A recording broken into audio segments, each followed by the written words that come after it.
Tem até uma história que diz que havia um rato que morava numa fazenda junto com outros animais. É uma ilustração, meus irmãos, não está na Bíblia, mas nos traz uma lição, preste atenção nela. O rato um dia percebeu que no celeiro onde ele morava, havia uma ratoeira armada. Pensa num rato que ficou em pânico. Ele ficou desesperado, muito preocupado, porque a situação para ele estava muito difícil. Ele então foi buscar ajuda, e ele chegou para a galinha e disse: Dona Galinha, tem algo muito sério acontecendo no celeiro. Montaram uma ratoeira. A galinha olhou para ele e disse: Seu rato, eu não entendo. O que eu tenho a ver com essa ratoeira? O rato então não desistiu, foi atrás do porco e disse: Seu porco, tem algo muito sério acontecendo entre nós. Uma ratoeira foi armada no celeiro. O porco então olhou para o rato e disse: Eu, como um bom homem de oração, eu vou interceder por você. E saiu e nem lembrou-se de interceder. Quantas vezes eu e você já não fizemos isso? Amados, isso muitas vezes dói no meu coração, porque eu vou confessar. Já teve vezes de alguém me ligar ou me encontrar na rua rapidamente e falar: ora por mim e tal. E eu vou orar. E eu esqueci. E foi isso que o porco fez. Ele falou: eu vou orar. Ele não se preocupou, ele não tinha nada a ver com aquela situação. Por isso que ele se esqueceu de orar. Porque se ele tivesse a ver, aí ele não ia esquecer. É o amor egoísta. Aí o ratinho então não desistiu e ele foi atrás da Dona Vaca e disse: Dona Vaca, aqui no celeiro está acontecendo algo terrível, nós precisamos nos preparar. Ela ficou a princípio preocupada e disse: O que está acontecendo? Tem uma ratoeira armada no celeiro.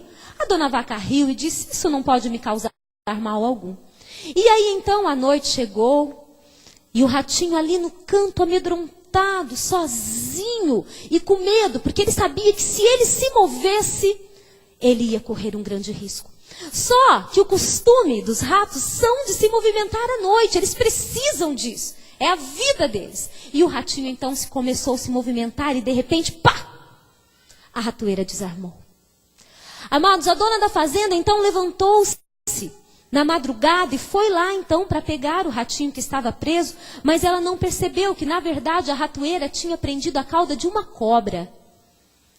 Infelizmente a dona da fazenda foi picada pela cobra, precisou ser hospitalizada e ao receber alta o seu esposo precisou matar a galinha para fazer uma canja, porque ela precisava ser cuidada.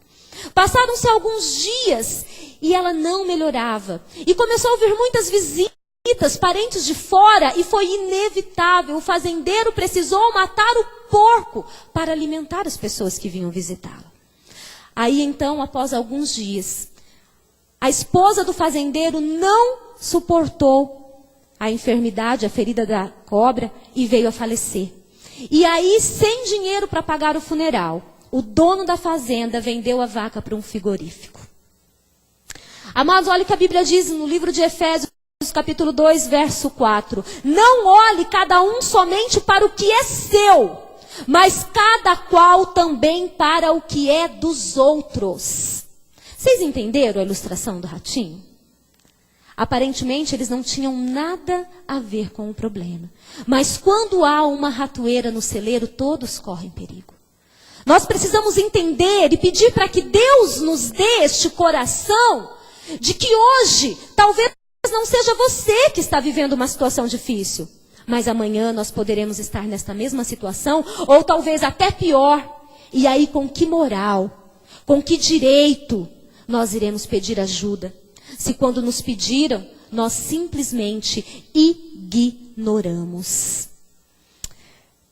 Este mesmo versículo diz que esta é a lei e os profetas. Portanto, tudo que vós quereis que os homens vos façam, fazei-lo também vós a eles, porque esta é a lei e os profetas. O cumprimento da lei e dos profetas se dá mediante o amor. Mediante o amor. E amarmos aqueles que amam a gente é tão fácil, é tão simples, mas não é deste amor que a lei e os profetas estão falando. Porque Jesus Jesus fala um pouquinho antes a respeito disso. Um pouco antes desse texto, no mesmo livro de Mateus, capítulo 5, do 38 ao 48, Jesus diz: vocês ouviram o que foi dito? Olho por olho, dente por dente. Mas eu, Jesus, lhes digo: não resistam ao perverso. Se alguém o ferir na face direita, ofereça-lhe também a outra. E se alguém quiser processá-lo e tirar-lhe a túnica, deixe que leve também a capa. E se alguém o forçar caminhar com ele 1 milha, vá com ele 2. Dê a quem lhe pede e não volte as costas àquele que deseja pedir-lhe algo emprestado. Vocês ouviram o que foi dito? Amem o seu próximo e odeie o seu inimigo. Mas eu lhes digo, amem aos seus inimigos e orem por aqueles que o perseguem, para que vocês venham a ser filhos de seu Pai que está nos céus. Porque Ele faz raiar o sol sobre os maus e os bons, e derrama chuva sobre os justos e os injustos. Se vocês amarem aqueles que os amam, que recompensa vocês receberão? Até os publicanos fazem isso. E se saudarem apenas os seus irmãos, o que estão fazendo demais? Até os pagões fazem isso. Portanto, sejam perfeitos, como perfeito é o Pai Celestial. Amados, Deus derrama a chuva sobre nós. Deus derrama chuva sobre aqueles que estão lá fora, pecando, errando, transgredindo a lei dos homens e a lei de Deus. Deus permite que o sol venha raiar sobre mim, sobre você e sobre aquele que te fez mal.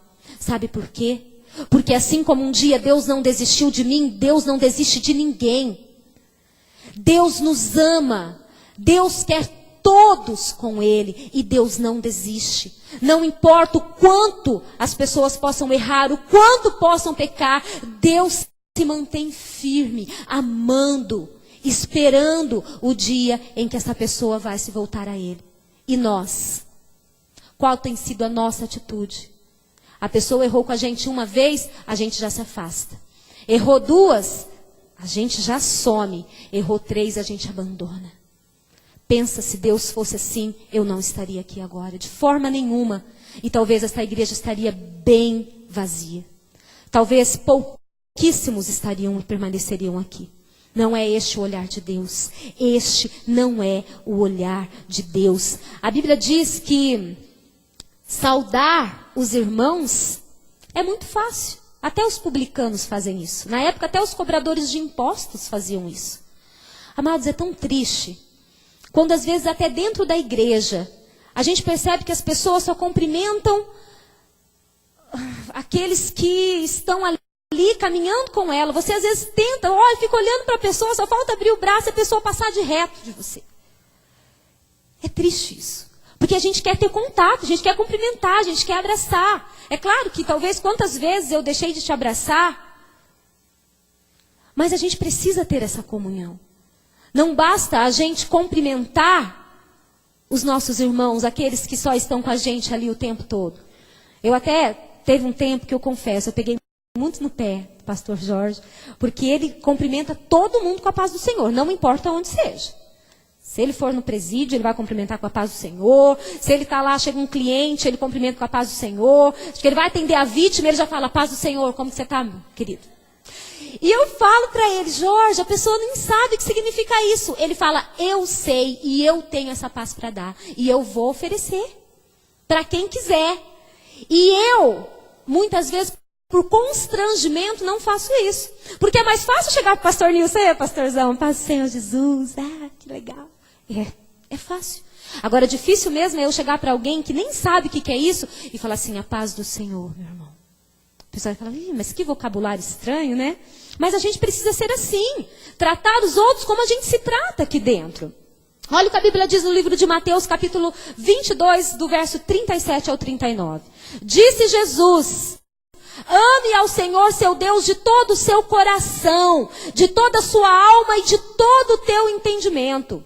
Este é o primeiro e maior mandamento. E o segundo é semelhante a ele. Ame o seu próximo como a si mesmo.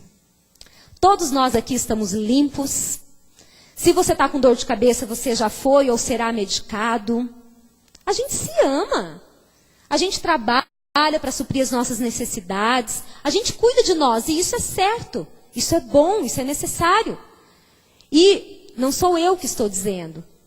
Ao contrário, eu também luto todos os dias para que Deus me ajude e me ensine a ser assim. Porque eu não estou dizendo que é fácil. Essa é uma orientação divina, de Deus, do nosso Pai. E não é em vão que Ele nos orienta dessa forma aqui na terra, porque Ele sabe que nós viveremos juntos lá no céu. Deus nos orienta a amarmos o nosso próximo como nós nos amamos. Amarmos a Deus acima de todas as coisas. E depois nós vamos nos amar, nos valorizar. Quantos de nós já não falou, não, a partir de hoje eu vou me valorizar? Vamos valorizar o nosso irmão também.